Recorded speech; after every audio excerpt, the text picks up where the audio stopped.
Atos, capítulo de número 18. Nós estamos aí nessa caminhada. Hoje à noite nós vamos voltar lá em Belém da Judéia, Belém de Judá, hoje à noite, no celeiro de Deus. Nós vamos acompanhar a trajetória da família de Elimeleque, que agora já está morto, né? E agora protagoniza a história Noemi e Ruth. Nós estaremos falando do capítulo 2. Só um minutinho, tá, irmãos?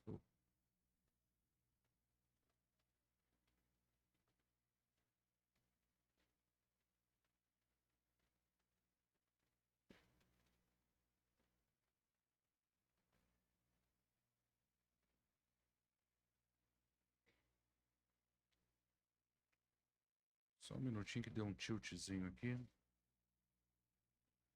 Esse tablet aqui, esse tablet aqui foi um presente que a igreja me deu e que faz uma diferença muito grande. De vez em quando agora está dando uns tilts. Vamos lá, Atos capítulo 18, a partir do verso de número 18.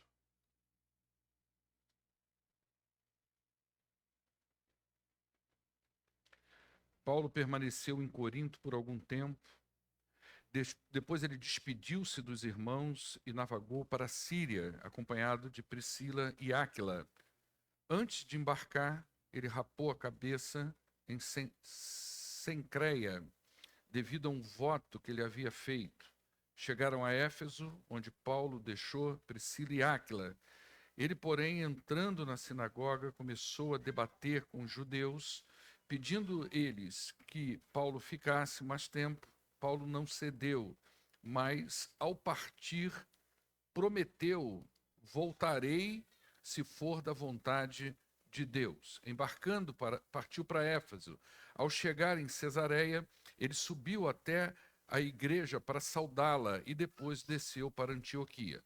Depois de passar algum tempo em Antioquia, Paulo partiu dali e viajou por toda a região da Galácia e da Frígia, fortalecendo todos os discípulos. Enquanto isso, um judeu chamado Apolo, natural de Alexandria, chegou a Éfeso. Ele era um homem culto e tinha grande conhecimento das Escrituras. Ele fora instruído no caminho do Senhor e com grande fervor falava e ensinava com exatidão acerca de Jesus, embora conhecesse apenas o batismo de João. Logo ele começou a falar corajosamente na sinagoga.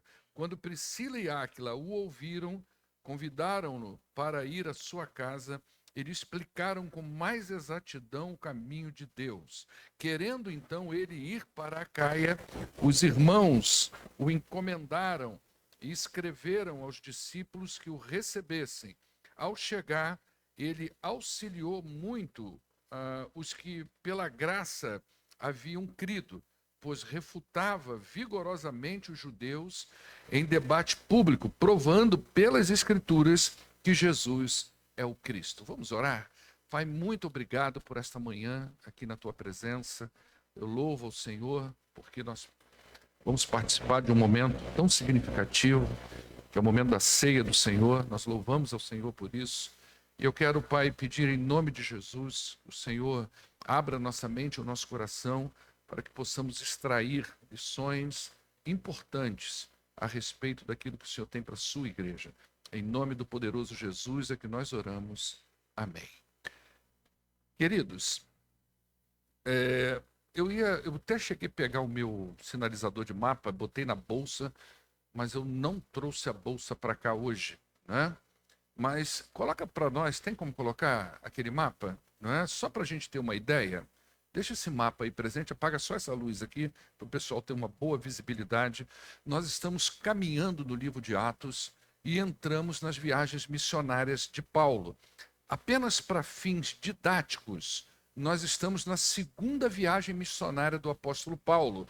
Na primeira viagem, nós temos aí o apóstolo Paulo, que ele sai em companhia de Barnabé e também de João Marcos, e a partir da igreja de Antioquia da Síria, aqui, ó, tá vendo aqui, ó, Antioquia da Síria, essa cidade, essa igreja, você vai ver aqui hoje, como ela foi importante no ministério de Paulo, como ela foi central no ministério de Paulo.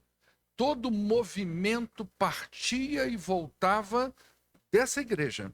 Então, nós podemos dizer e afirmar categoricamente que a igreja de Antioquia da Síria, sim, foi uma igreja extremamente missionária. Então, a primeira viagem missionária parte de Antioquia da Síria, que é o ponto de partida. Eles vão até o porto de Seleucia, que é logo ali embaixo, né? Ali está. Pena que eu não estou com o apontador aqui. E dali eles partem, eles passam pela ilha de Chipre, onde há a volta de João Marcos, eles passam na cidade de Perge, depois eles voltam no capítulo 13 de Atos para Antioquia da Psídia, novamente para a mesma igreja, dão relatório, não é? Ou melhor, desculpa, eles vão para Antioquia da Psídia, que é do lado de cá, ó, é mais para o lado de cá. Eles vão para Antioquia da Psídia, depois eles passam em Icônio, Listra, Derbe, depois eles voltam pelo mesmo caminho e voltam à igreja que os enviou, lá em Antioquia da Síria, tá? No capítulo 14, no final do capítulo 14. No capítulo 15, eles relatam um pouco sobre como foi essa viagem e o que eles enfrentaram, o que eles viveram nesse lugar. É nesse momento que acontece o primeiro concílio da igreja. O primeiro concílio da igreja acontece em Atos 15, quando eles voltam da primeira viagem missionária. No capítulo 15, verso 36, começa a segunda viagem missionária. Essa segunda viagem missionária, ela tem o propósito de fortalecer as igrejas e alcançar também outras. Só que agora você já não tem mais Barnabé e nem João Marcos. Agora entra Silas e Timóteo, que são os companheiros de Paulo. Então eles partem de Antioquia da Síria, eles passam pela Síria, pela Cilícia, por Derbe, Listra, Icônio, depois eles vão para a região da Galácia, depois eles vão para o porto de Troade, quando Paulo tem aquela visão do homem da Macedônia, e a partir então do capítulo 16, na segunda viagem missionária, eles entram na Macedônia, eles atravessam o Egeu e vão entrar lá na região da Macedônia. Olha como que esse pessoal rodou, tá, gente? Isso a pé, cavalo ou camelo e barco, né? É uma viagem cansativa. Eles entram então na cidade de Filipos, que foi a primeira cidade da Macedônia. Depois eles vão adentro, né? Acabam passando por Tessalonicense, Bereia. Depois eles vão para a região da Acaia, que é a atual Grécia, o sul da Grécia. Eles passam por lá eles vão para Atenas, que a gente falou, e agora em Corinto, aqui onde eles estão. No verso 22 do texto que a gente leu aí, a gente entende ser o fim da segunda viagem missionária. A partir do verso 23, que a gente vai falar na outra semana, aí, que talvez eu dê mais ênfase, ele vai iniciar o que nós chamamos de terceira viagem missionária, tá ok? Isso aí é só para que você entenda didaticamente os movimentos do apóstolo Paulo, como que ele se movimentou. Tá vendo? Ele converte, ele vai a Jerusalém, de Jerusalém ele vai para a igreja de Antioquia da Síria e ali começa todo o seu projeto missionário. O texto diz que Paulo permaneceu em Corinto 18 meses. A gente viu isso na semana passada. De Corinto, pode acender a luz aqui, por favor? De Corinto, Paulo navegou agora, levando Áquila e Priscila, a gente viu isso na semana passada, em direção à Síria. O objetivo de Paulo, muito provavelmente, era chegar na igreja novamente de Antioquia, mas ele tinha um outro objetivo que a gente vai tentar entender a partir do verso de número seguinte aí, que é o 22, o 19. A ideia de Paulo é chegar a Jerusalém, ele quer ir na igreja de Jerusalém. Então, ele tenta chegar na igreja de Antioquia da Síria, lá ele estava intimamente ligado, aquela igreja estava ligada ainda à sua missão. Ainda no verso 18, melhor dizendo, Lucas nos informa que Paulo fez um voto. Ele rapou a cabeça devido a um voto que ele tinha feito. O texto não diz para a gente que voto é esse. Qual foi a atitude de Paulo? Por que ele rapou a cabeça?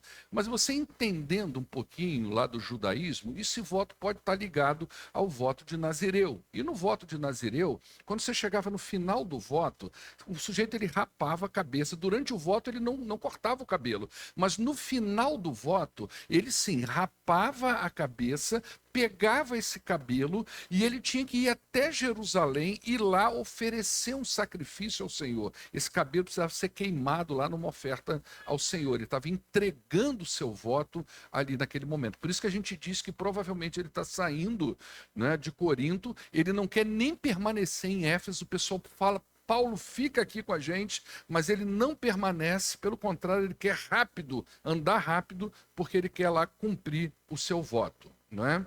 Isso explica, então, a pressa dele de sair e explica também por que os judeus de Éfeso pediram para ele ficar, porque em Corinto nenhuma cidade os judeus pediam, mas em Éfeso pediu. Por quê? Porque viu em Paulo um judeu que estava rapando, tinha ligações com o judaísmo ainda, estava rapando a sua cabeça, tinha feito um voto segundo o judaísmo, está aí, vai indo para Jerusalém para cumprir esse voto segundo o judaísmo. Então aqueles judeus ali de Éfeso olharam Paulo com os bons olhos e disseram: por que você não fica com a gente?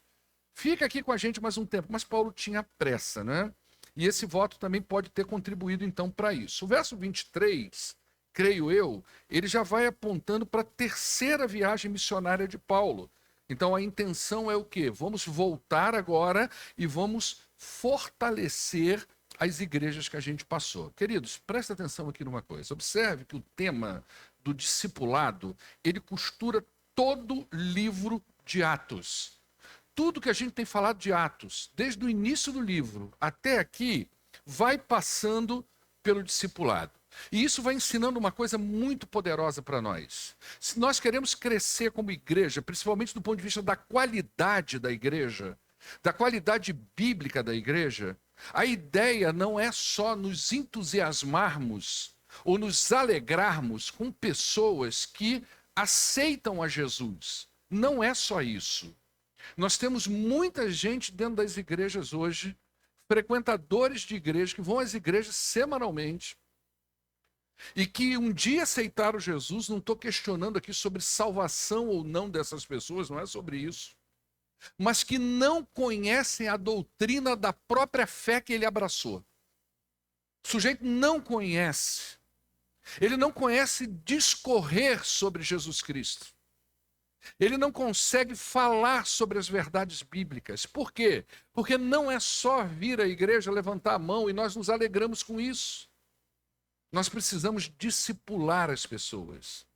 Nós precisamos ensinar essas pessoas sobre Bíblia. Se você é membro dessa igreja e tem essa deficiência, você entende que de repente, porque muitas vezes na sua cabeça está assim, um monte de informação que você pega aqui no púlpito, que você pega na escola bíblica dominical, ou você pega até nos pequenos grupos, e na sua cabeça está aquele monte de fio solto. Você não consegue conectar os fios. Isso significa que você está precisando de discipulado. Se você tem os fios todos conectados, se quando você lê a palavra de Deus, você consegue conectar as coisas, significa que você está precisando discipular alguém. Entende como é que funciona a igreja? Igreja é assim. E esse princípio do discipulado, que a gente vem vendo costurando todo o livro de Atos, esse princípio vai se repetir nos versos 24 a 26. O texto fala de um homem chamado Apolo, que chegou em Éfeso. Quem que é esse sujeito?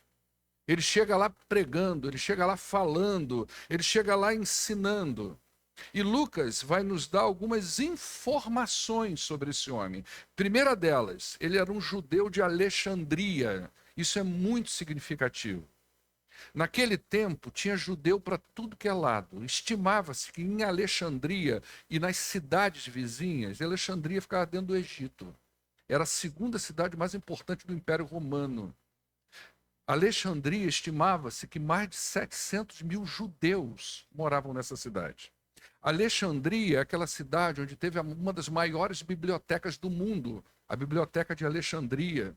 Alexandria é o lugar onde foi traduzida por 70 ou 72 rabinos judeus, o que ficou conhecido como a Septuaginta, que é a tradução da Bíblia hebraica para a língua grega, para atender esses judeus que viviam naquelas regiões, que já não falava mais o hebraico. A língua deles era grega, eles entendiam grego. E é desse lugar que esse homem vem, não é? Então, ele vem de um lugar onde se valoriza o ensino das Escrituras. Por isso que Lucas vai dizer, olha, Apolo é um judeu que está vindo de Alexandria. Olha só como que ele está falando, olha como que ele está ensinando.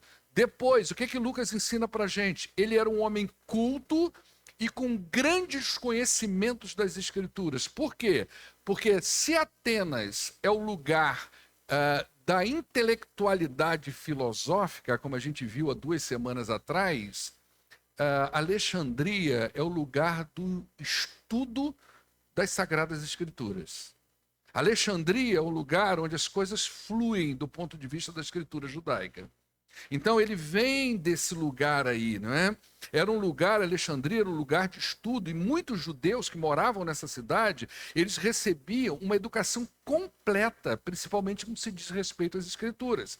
Então Apolo era um homem instruído, que estudou nas escolas judaicas e gregas, as melhores que tinha na sua época, acostumado com a literatura judaica e com a literatura grega. Por isso que Paulo vai dizer, ele é um homem, Lucas vai dizer, ele é um homem muito culto, muito estudioso. E ele vai dizer mais, ele é instruído nas escrituras. Ou seja, ele era um homem inteligente e capaz, como já foi demonstrado até nas próprias cartas de Paulo, a interpretar as escrituras. Então esse homem falava com muita propriedade.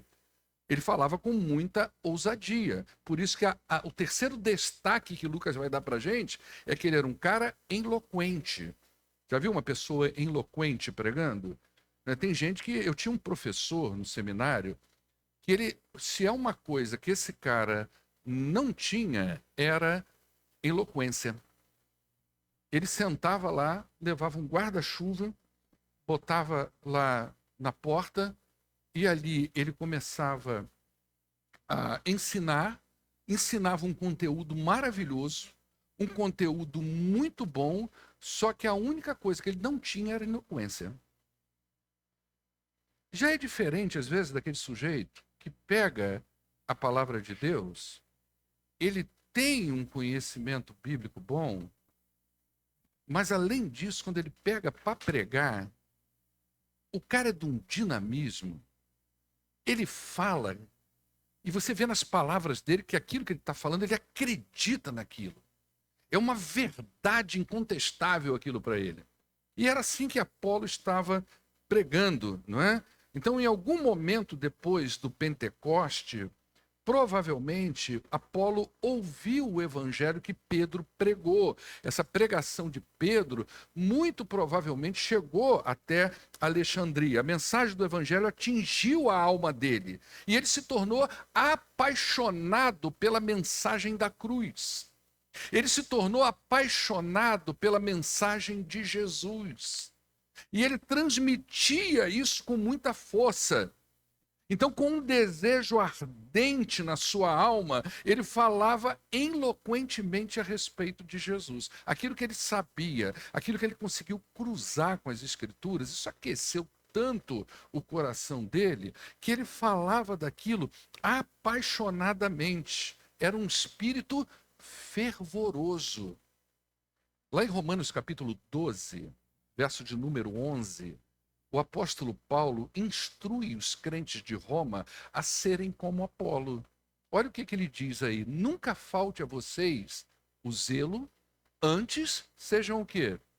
Fervorosos no espírito, servindo ao Senhor. O que Paulo está dizendo para o pessoal lá de Roma? Gente, vocês têm que ter paixão no coração por Jesus Cristo.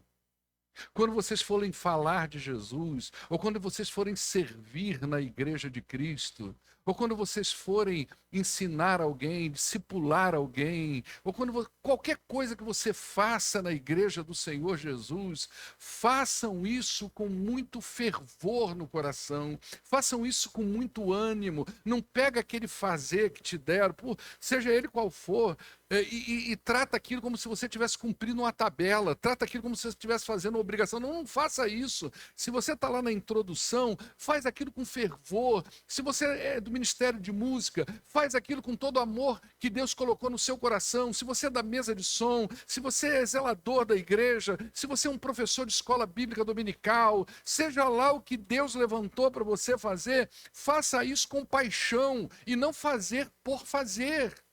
É isso que Paulo está instruindo a Roma. E é assim que foi Apolo. A coisa atingiu tanto a alma dele, tanto o coração dele, que tudo que ele fazia ali, quando ele pregava o evangelho, ele fazia com muita paixão no coração. E é interessante ver como as pessoas naquele tempo, elas eram tocadas tão poderosamente pelo evangelho. Irmão, deixa eu te perguntar uma coisa. Como é que foi a pressão do evangelho aí no teu coração? Como é que o evangelho chegou aí na sua vida? Você continuou sendo aquela mesma pessoa? Você vem para a igreja, que bonitinho, que legal. Ou realmente teve um ardor no seu coração? Ou realmente queimou na sua alma? Te encheu de paixão por Jesus? Eu me lembro que quando eu me converti numa igreja muito tradicional, e tinha poucos movimentos de jovens. A gente não tinha um líder como o Ricardo e a Yara, assim, né, que fazia um movimento bacanão. Eu tive que furar um bloqueio incrível, que eu descobri uma igreja que toda terça-feira tinha um tal de uma terça jovem. E aí eu falava, eu vou para lá, terça-feira. E chegava lá, era aquela multidão de jovens, era uma coisa maravilhosa. Só que o ardor do evangelho estava tão forte no meu coração que tudo que se fazia na igreja eu estava lá. Irmãos, nós vamos virar laje, estou lá. Irmãos, nós vamos fazer mutirão de limpeza. Eu estava lá com 22 anos com minha Bíblia canivete. Quem já teve uma Bíblia canivete aí, gente? Já tiveram aquela Bíblia canivete? Desse tamanhozinho assim? Acho que aqui no gabinete tem duas dessas. Ela é desse tamanho. Não sei como é que eu enxergava aquela letra. Mas com a minha Biblinha canivete no bolso, servindo ao Senhor com muita paixão no coração. Então, sirva ao Senhor com paixão. Né? Quarta informação sobre o Apolo, né? Ele conhecia apenas o batismo de João.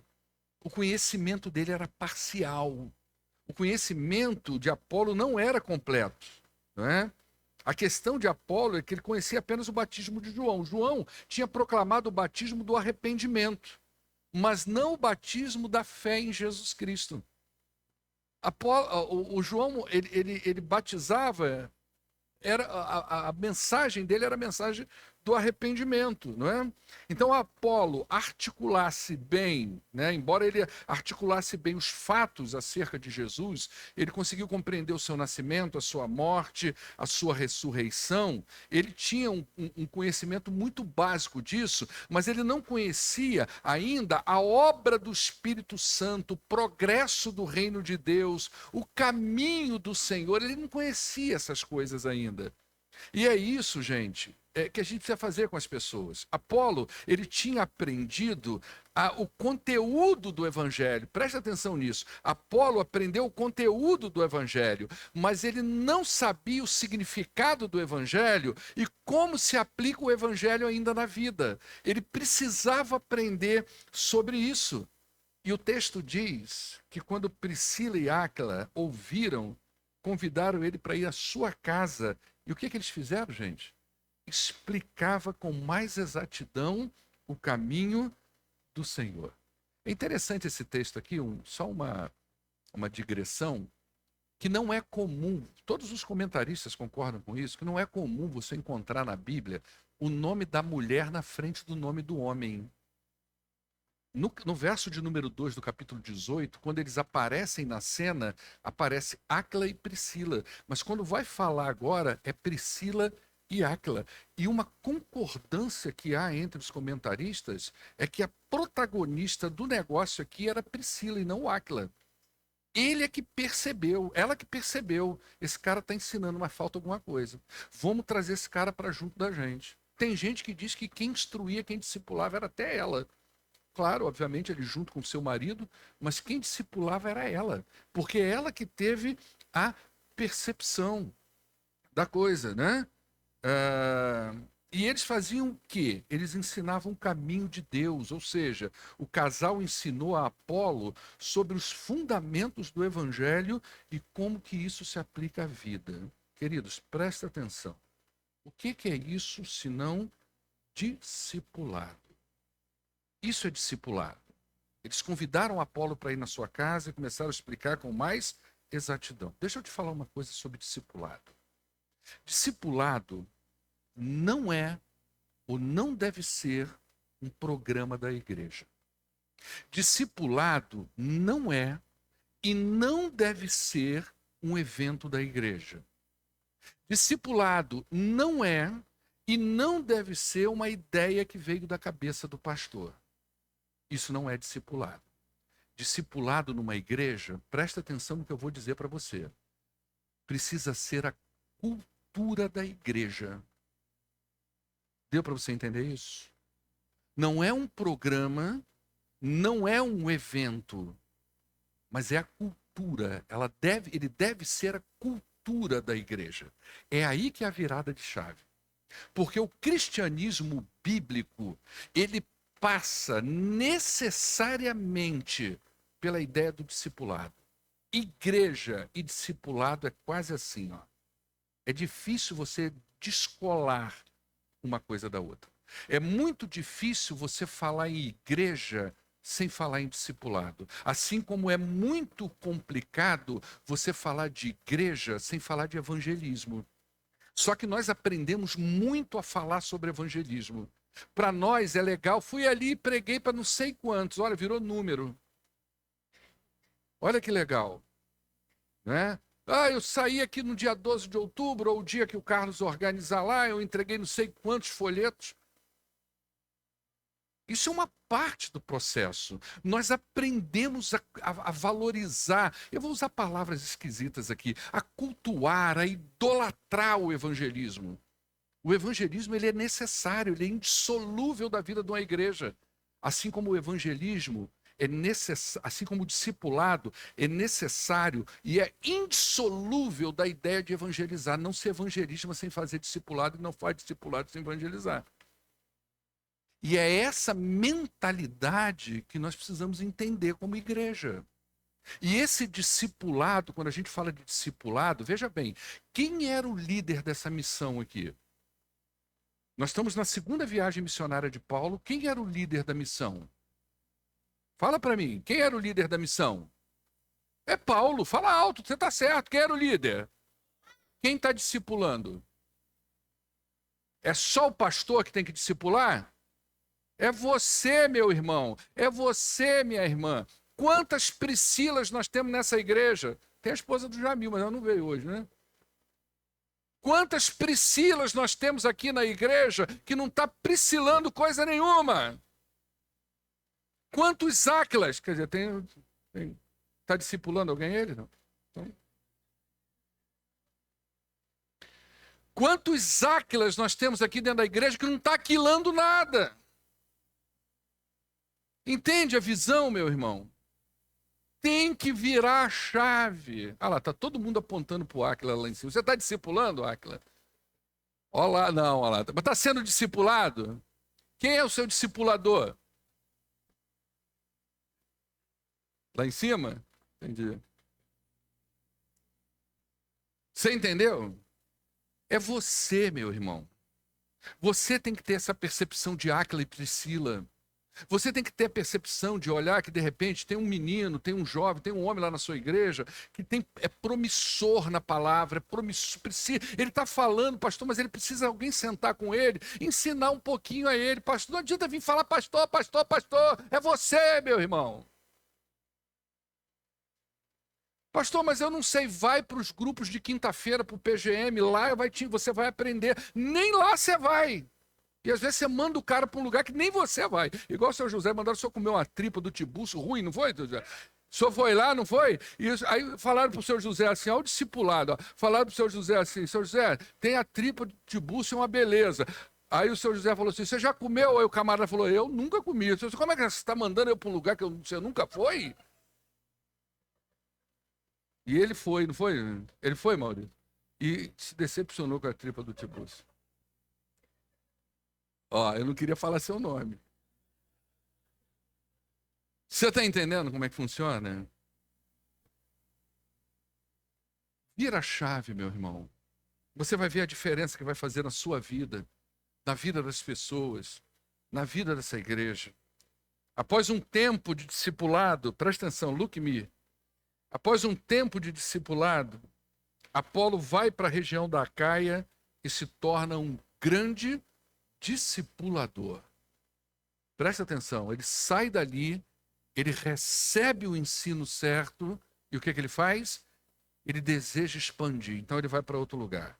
Lucas nos informa que ele foi para Corinto, onde provavelmente ele influenciou muita gente. Você já ouviu falar de Apolo na carta aos Coríntios? Já ouviu falar dele lá? Quando teve uma rebelião na igreja, uns diziam que era de quem? De Paulo, outros diziam que era de quem? Olha a influência desse cara em Corinto. E Paulo vai dizer, eu plantei e Apolo fez o quê? Eu evangelizei e Apolo fez o quê? Discipulou. Olha só como que o negócio é bonito, né? Isso está lá em 1 Coríntios, capítulo, eu acho que no capítulo 3, verso 6. Coloca para nós aí, eu acho que tem alguma coisa lá. Eu plantei, Apolo regou, e quem dá o crescimento? Gente, que parceria. Imagina, você vai ter aqueles irmãos que vão trazer aqui para dentro. Aí pega você, que às vezes não tem o dom de ir lá fora, pegar ninguém aqui para dentro. Você não tem essa pegada evangelística, mas você é um excelente discipulador. Aí entra você, a outra parte do corpo de Cristo, que vai sentar e vai ensinar as Escrituras. E aí vem Jesus, que é o Senhor da igreja, e vê essa beleza, essa união, esse trabalho conjunto da igreja. E o que ele faz? Ele dá o crescimento. Gente, isso é incrível. A gente precisa virar essa chave. Vamos concluir. O que fica para nós aqui hoje? Primeiro, nós precisamos reconhecer o vigor de Paulo. Entre tantos enfrentamentos, ele se mantém firme e prosseguindo na sua missão. A gente está acompanhando a viagem de Paulo, desde a sua conversão, a primeira viagem, os enfrentamentos dele, né? Muita pressão que vem de dentro, a pressão de fora. O que desanima, gente, presta atenção, se eu vou falar como pastor, eu tenho certeza que é a visão de muitos líderes, o que desanima não são os leões que estão lá fora. O que desanima não é o Coliseu. O Coliseu e os leões é glória. Quando alguém vem ali bater na nossa porta e dizer que nós estamos atrapalhando, a primeira fala que vem na sua mente, qual que é? O inferno está sentindo. Isso é glória. O desânimo vem, sabe de onde? Ele vem de Ananias e Safira. Ele vem de dentro. O desânimo não vem de fora. De fora vem o que nos move. De dentro vem o que nos desanima. São os, como é que eu falei? Ananias e Safira. Não é? São os judeus que perseguiam Paulo, seus irmãos. A primeira coisa que Paulo fazia quando chegava numa cidade era ir numa sinagoga. Lá ele era jogado para fora, ameaça de pedra, de morte. E esse homem prosseguiu, se manteve firme. E a gente deve pensar sobre a nossa motivação para prosseguir fazendo a obra de Deus. Irmão, não deixa que nada te desanime. É aquilo que o pastor sempre diz, né? A arca é fedida. Eu tenho certeza que muitos de nós aqui não entraríamos naquela arca por conta da questão sanitária. A questão sanitária da arca. mas é lá que estava a salvação. É melhor estar lá do que estar no dilúvio. Segundo ponto que eu quero destacar sobre o que fica para nós aqui hoje, o discipulado, ele é fundamental para a igreja. Paulo discipulou Áquila e Priscila, e ambos discipularam Apolo, que por sua vez discipulou tantos outros. Eu não sei quanto a você, mas para eu chegar onde eu estou, teve gente que teve que me discipular. Até para eu casar com quem eu casei. Minha mulher e minha filha não estão aqui, elas estão em Itajubá. Paulo foi para Itajubá, a Marina foi levar ela lá. Ontem eu estava vendo minha filha lá no Conecta, né? Fazendo, acontecendo. Lembrei do meu filho também lá no CLD, lá fazendo e acontecendo. Virei para a Marina, olha os frutos que Deus vai dando para a gente. Até para eu casar, eu precisei ser discipulado. Teve um casal que colou comigo e disse, nós vamos orar juntos. E não era só oração, era Bíblia, era ensino. Até que eu pudesse estar preparado para aquilo que estava no meu coração. Gente, isso é fantástico. Para você chegar aqui, talvez, no ponto que você está, em algum momento da sua vida, talvez alguém tenha discipulado você. Então não deixa isso morrer na sua vida. Já viu o termo cisterna rota que a Bíblia fala? A bênção chega, mas não sai. Discipula alguém. Ora ao Senhor, fala, Senhor, eu já sei muito. Eu estou empapuçado de conhecimento. Preciso pôr isso para fora. Preciso ensinar, abençoar alguém. Deixa Deus te mostrar essa pessoa. Pastor, eu tenho muita coisa, mas eu ainda não sei como fazer. Vem nos PGMs. Vem nos PGMs, senta ali para você aprender a ler a Bíblia para outra pessoa. Participa ali daquela comunhão da igreja. Que coisa maravilhosa é aquilo, gente.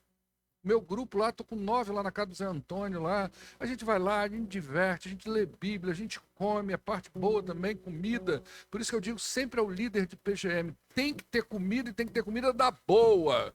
Cadê o Jefferson? Amém, Jefferson? Cadê ele? Tá ali, né? Seu grupo tem comida boa, Jefferson? Quem que é do seu? Você é do seu? A comida lá é boa, filho? Ai, Jesus. É. Teve uma torta que a irmã Helena trouxe, ó. Delícia. Torta da irmã Helena? Ela não veio hoje, né? Seu lugar é aqui, irmão. Foi pra lá, ó. Eu não sei o que fizeram com esse ar-condicionado que parece estar desligado. Eu estou aqui com calor de terno. Vocês estão com medo do ar-condicionado? Discipula alguém, gente. Vem para um pequeno grupo. Vem trabalhar com a gente. Muita gente pode ser influenciada. Olha como é que são as coisas. Para eu fechar aqui, olha como que é bonito. Ontem eu estava lá no Super Conecta, passou um casal. O pastor Paulo e tal. Aí o cara estava com a barba diferente, demorei a reconhecer. Eu olhei para a esposa, ela não tem barba, tá do mesmo jeito. Falei, então...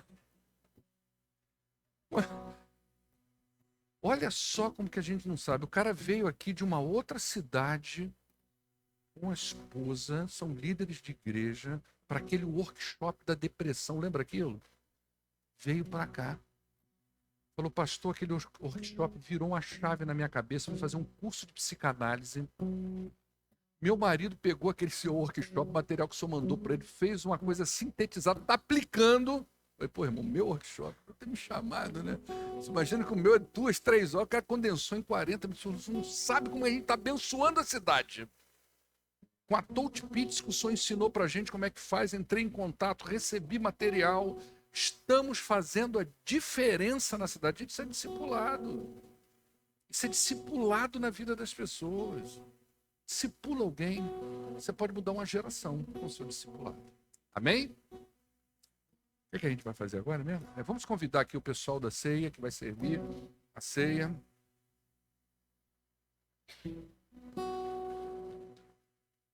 O pessoal que vai servir a ceia. Hoje nós temos um